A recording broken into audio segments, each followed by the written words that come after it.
Hi folks, this is Nachiket signing in for today's topic site facilitation based on the physical site conditions. Remember, we are doing this topic for low risk building and build from scratch under the prime topic mobilization works.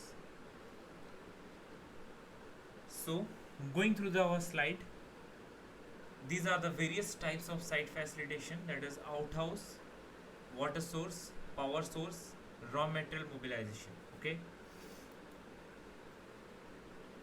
so these are the various types of outhouse.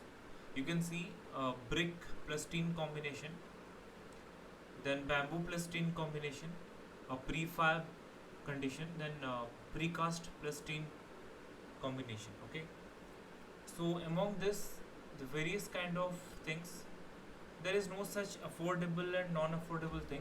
But thing is that based on the site conditions, this outhouse are chosen. Even it depends upon the contract cost as well. Based on that, the outhouse is selected. Okay. So here are the basic features that needs to be considered while preparing a outhouse. Remember that that is built on an elevated surface, waterproof, windproof, brick swelling floor. Then labor accommodation planning must be done. Then storage space should include storing of cement and tools, etc. Then basic light, fan, and charging facility should be given to the workmen inside that outhouse, and there should be a strong door for the safety of both workmen and the materials stored. Okay. Apart from this, another point is there, but it is considered bit nominal in this features because it's basic sanitation. As we don't promote, we should not promote open defecation. So we can have a facility for a proper bio-toilet kind of condition. Okay. The next on the type of sources, that is water sources. Okay. So water tank, borewell, municipality supply, and deep well. Deep well has gone traditional, but still it is being used vastly in case of orthodox customers. We have seen that. Water tank is employed anyway when there is no source of water or it's a temporary work. In that case, water tank is used. Or even when there is no source of electricity, proper source of electricity, even we also consider water tank. And in case of borewell, that is the most effective and mostly used technique of getting the water source. And municipality supply, it is also predominant in various urban areas and even now in villages as well. And how to draw it? By use of submersible pumps, centrifugal pumps, hand pump. Otherwise, if you are not going for this borewell thing, then you can also have a sump where the municipality water will be stored and you can use it accordingly. Otherwise, you can also use the traditional pulley system. But which one I will opt is hand pump, sump, and pump as well, both, because in case of there is no electricity, these two alternatives are quite best. That works out best in case of water source. In case of power source, you can use diesel generator in case you don't have a electric grid connection, and most predominantly electric grid connection is best. Mostly you will be getting a commercial connection, but after completion of the house, you can switch on to the residential electric grid connection. Okay.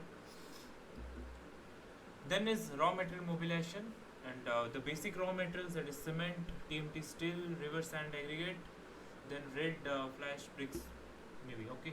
So let's understand how it should be stacked. In case of cement, you need to be very much cautious because one cement bag easily you can the rate has already exceeded, it's more than 300 rupees, so you need to be very much careful while uh, getting or storing the cement. Okay, at least keep it in an elevated surface over a wooden plank which should be at least 6 inches above, and again it should be away at least from the wall 1 foot. Okay, and in one stack at least 10 numbers of cement can be stored and 4 numbers in length. Okay, so kindly consider this storage methodology everywhere in your site. Then TMT steel must be stored in a proper segregated manner, and it should be stored above a wooden log or a concrete block, so that it does not come in contact with the earth directly, to save it from the basic corrosion. Okay.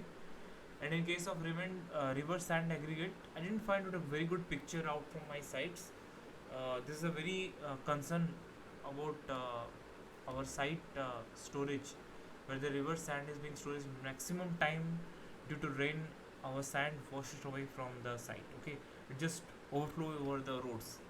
So to safeguard it, block it via some broken bricks, otherwise segregate in a place where at least the river sand does not get washed away. For aggregates, mostly it gets dumped very badly over in the site. So you need to be very much cautious, because these are very costly natural resources which needs to be taken care of by us. In case of bricks, stack it properly so that it can be easily counted, and also keep it nearby to the site, so that we can continuously cure the bricks for good water absorption. Okay. So these are the basic things that needs to be considered while you're going for a site facilitation job. Okay. So up next is raw material field test. Till then, thank you.